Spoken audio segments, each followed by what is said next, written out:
How you doing? This is Sean McVeigh with Sean's Outdoor Adventures, and in this video I'm going to do a product review for you on this Z-Lite hammock that you use in the outdoors. It's portable, extremely light, and let me just say this. I do a lot of hunting out of state, all over the place. Sometimes I'm driving hours to get to a hunting spot, and there's times where, or especially early season, I don't necessarily want to sit all day, and sometimes I want to go out and take a nap because I didn't get much sleep. And I've always been uncomfortable trying to accomplish that. So I was like, this year I'm buying a hammock and I'm gonna go lay down and take a nap in the hammock midday. The challenge for me was I've never had one of these before, so I wasn't exactly sure what I was looking for. And so I started to just read about them, read reviews and things like that. And I'm a little over 6 feet tall. And some of these, they're like 8-9 feet long. And I was like, well, when you're talking about a hammock, I wanted as much length as I could get. So this particular one, it says 10 feet long. And what I did when I took it out is I measured from one end to the other, and it's not the material that's 10 feet from one end to the other. There's a carabiner on each end, and from the outside edge of each carabiner is 10 feet. And I'm gonna show you that in just a minute. The first thing I want to talk about is the straps that connect to the tree, because they're right on top here. In the description, it said that they were, what was it, like something like 10 feet long or something to that effect. And as you can see, this is not 10 feet long in the way that it's used. So what they do is they have a cord here or a rope, and they fold it in half. So you only have, once you're talking about once it's folded in half, I'm looking at about a 3.5 to 4 foot piece of rope rather than like an 8 foot piece of rope. So when you're talking about hanging it around a tree, this is going to limit you on how big around the tree can be and how far apart the trees can be. So I was a little disappointed in that. Secondly, the rope was supposed to be rated to 300 pounds, but being that it's 2 strands, that means each strand is probably rated for 150 pounds. The reason why that is significant is because I can't just unravel this and untie it and make it a 1-strand rope so that I can have more length and more flexibility as far as setting it up. They probably are intending it to be used, in half like that. And so this is limiting. So as far as your tree placement, you're going to really have to find trees that are just the right distance, and you're going to be limited in the sense that your tree can't be more of a diameter than this right here.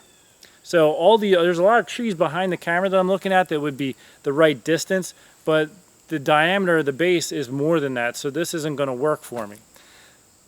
All that being said, you might want to get your own securing straps for the tree, either longer ones or whatever, but what comes with it, I'm a little disappointed with. But let's go ahead and set it up. Oh, actually, since I'm talking about disappointments, I'll say one other one. In the listing, I bought this through Amazon. It was on sale for like $27. In the listing on Amazon, it said the weight capacity was 600 pounds. And when I got it and I was reading through the verbiage here, it says the weight capacity is 400 pounds. So obviously that's a 200-pound difference in the way they have it worded online and from what it'll actually do. One of the nice things about the way that it is, the bag that holds the hammock is actually attached to the hammock, so you won't lose it. And then here's the carabiner, the rope and the carabiner on each end. So as I said, this particular model is 10 foot from the tip of carabiner to tip of carabiner, which is several inches more than the end of the material. All right, it looks like I might be able to stretch it between these 2 trees, and so this is a drawback. As far as if you're just using the straps that come with this, it's been tough. I've been walking all around trying to find 2 trees that are spaced in a way that I can hang this. What I can say is very comfortable. I'm sure any hammock would be. One of the nice things about these is you can, pull it over you if you wanted to just sleep out overnight. You get a little protection. Kind of cover yourself up a little bit. And that's something I kind of wanted, was a little bit longer in both directions. So you got to look at the specs on the hammock that you're looking at. This particular brand had two colors. I chose the base of gray for, you know, blending into the woods a little bit. This aqua is a little too bright for what I would have preferred, but oh well. You know, it was on sale, so I went with it. But it's very comfortable right now. The way I'm rocking, this feels great. I can just imagine like midday when I'm out on a hunt somewhere, you know, and I just want to stop back at the car, eat lunch, and relax for a couple hours, take a nap. This is going to be awesome. And I'm not brand specific. Like this one, I think it was called Z-Lite or whatever. I'm just saying, you know, if you're in that situation, a hammock is not a bad idea, and they're not that expensive. You know, you can get them for like 25 bucks, 30 bucks, something like that. And they're very light. I was impressed with how light they are. The only thing I would recommend to you is the straps for attaching to the tree. You might want to get some upgraded straps or longer straps to give you more versatility when it comes time to hang the thing up. All right, just unhook the carabiners of the hammock. Right here is the little pouch that is attached to the side. I'm just going to fold it up and put it back in there.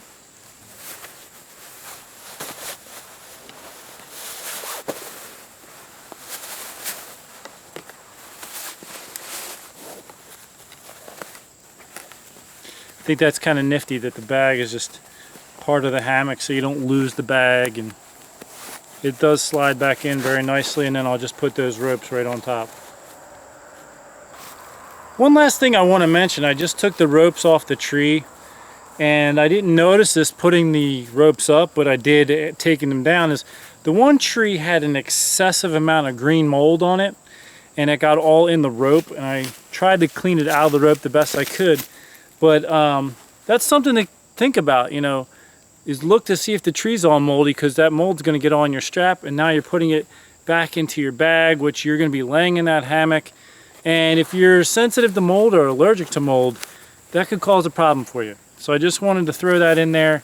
You know, inspect the tree and try to, you know, pick one that doesn't have a bunch of mold all over it. I know I will be doing that in the future because I do have allergies to certain molds, and they give me headaches and things like that. And that's not something I want to experience when I'm trying to relax in a hammock. So I hope that, you know, this little video has helped you, you know, if you're thinking about buying one of these. Some of the criteria that I was really looking at is I wanted it to be long enough for my body, and I'm a little bit over 6 foot. And this one here is a 10-foot hammock, and that's good. I wouldn't, for me personally, I wouldn't want to go really much shorter than that. And, you know, if you're shorter than I am and that's not an issue for you, obviously you could go shorter. But these little hammocks, these lightweight hammocks, and there's a lot out there on the market, they're great. I like it. I'm glad I got it.